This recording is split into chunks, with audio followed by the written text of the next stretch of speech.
Only in the last 100 years has the impact of man on the natural world begun to be felt. In evolutionary terms, it is no more than a few seconds. Man's destructive capability far exceeds the natural healing capacity of the environment, of the forest in particular.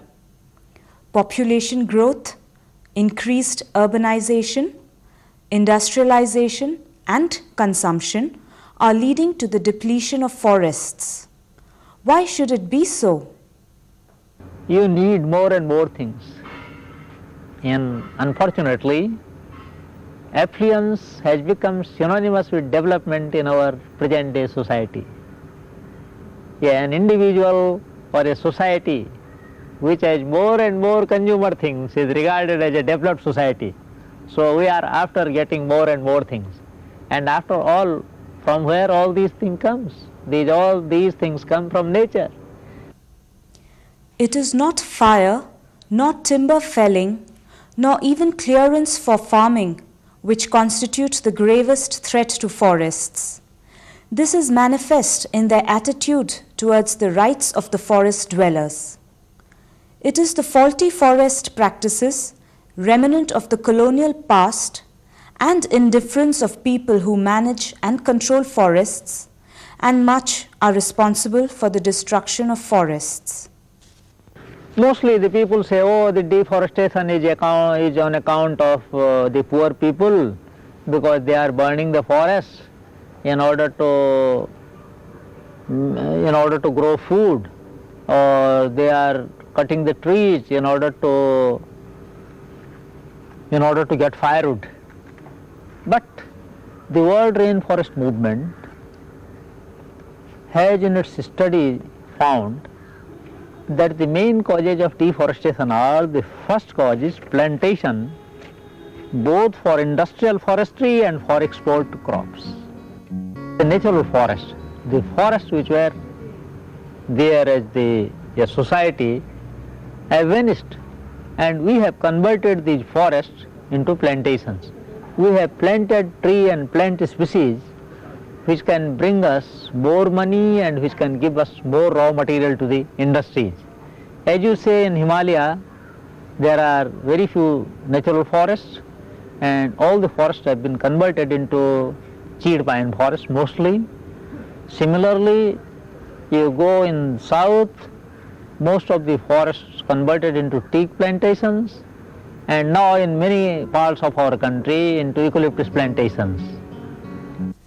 Shifting cultivation practiced by tribals and hill people has survived for thousands of years with little damage to the ecosystem. But now, the pressure on land has increased, not only due to increased population, but also due to large-scale forest clearing for other purposes. Consequently, the fallow period has reduced to dangerously low levels of about 5 years on average, whereby the land is degraded irreparably.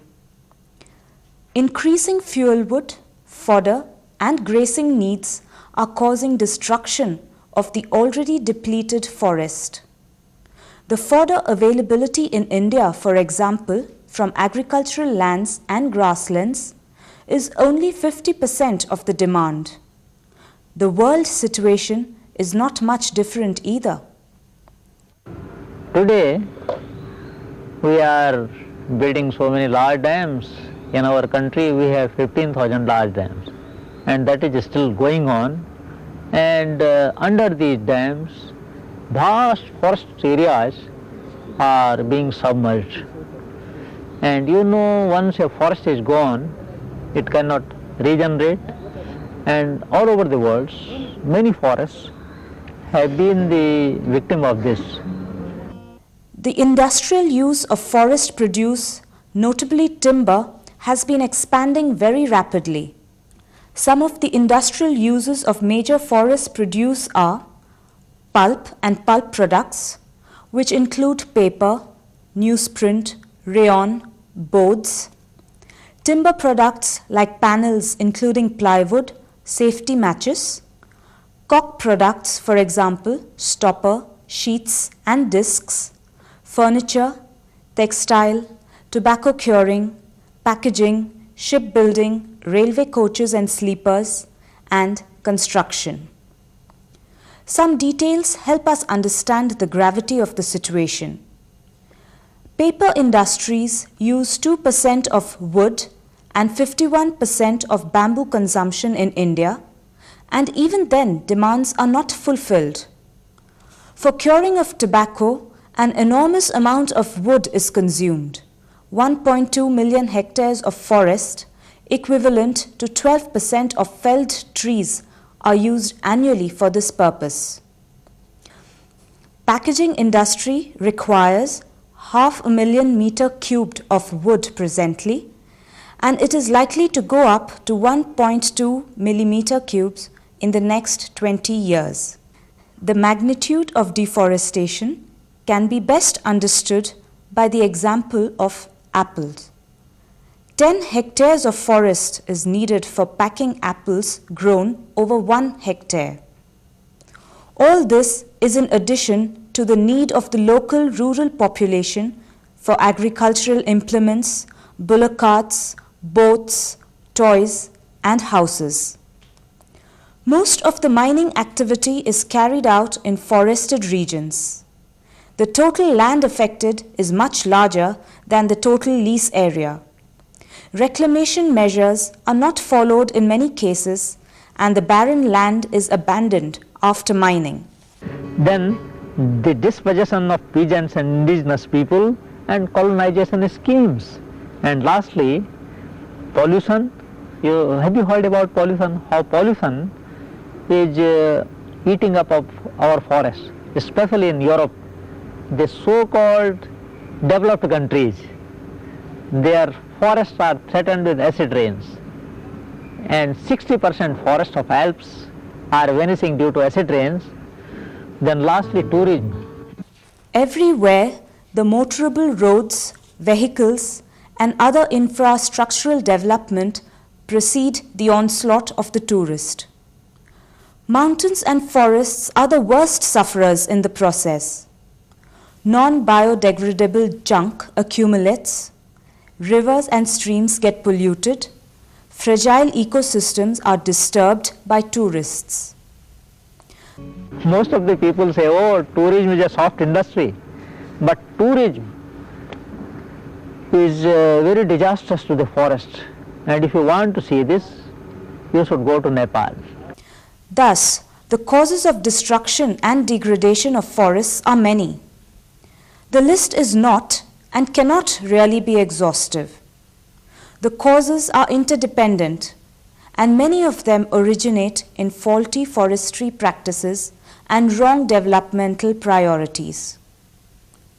What has been the cumulative result of this relentless pressures and suicidal damages inflicted on our forest? What is the rate of deforestation in India? How much forests are we left with now? You know, there is difference of opinion about this. Some people say that our forest area is about 19%, and we have lost only about 3-4% of the forest. But at least there should be 60% density and above that, and that area is hardly more than 10%. So this is too little, and according to our national forest policy of 1952 and our present national forest policy, there should be at least 33% forest cover in a country in order to maintain the ecological balance, and in hills it should be at least 60%, and in the plain areas at least 20%. But today that whole thing is gone, and it is on account of this that we are having droughts, floods, landslides, and so many other hazards.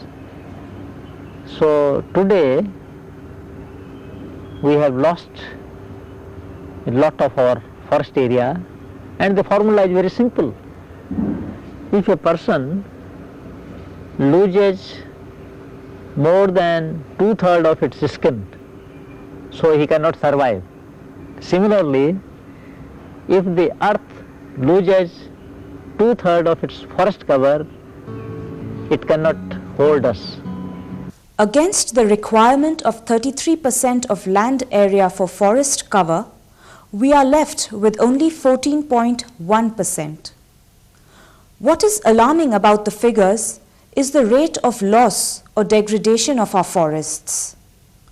Within a period of about 7 years, we have lost 10.4 million hectares of closed forests, which were degraded into open forests. In other words, we are presently losing forests at a rate of more than 1 million hectares per year. Ostensibly, forests have been degraded or destroyed for developmental purpose. But what kind of a development? The invaluable natural resources are forests. For whose development? And at what cost? There is only one answer, one solution to these crises: conserve. Conserve our forests, our natural resources. But how? Everybody should realize that I have a responsibility towards Mother Earth to heal up her wounds. This is healing up the wounds of the bleeding earth. These trees and plants are like the skin of Mother Earth, and we have skinned Mother Earth to the extent that during monsoon we see that all our rivers and streams are red. So we should realize our moral responsibility. Think, if our mother is bleeding, what we have to do? We have to heal up her wounds. And so this should be the responsibility of every human being, not only of the students, but everybody should plant, every able-bodied man, even children. They should plant trees, protect trees, and make this Bharat Bhumi as Sujalam, Sufalam, Sasya Shyamalam, full of good water, full of good fruits and greenery everywhere.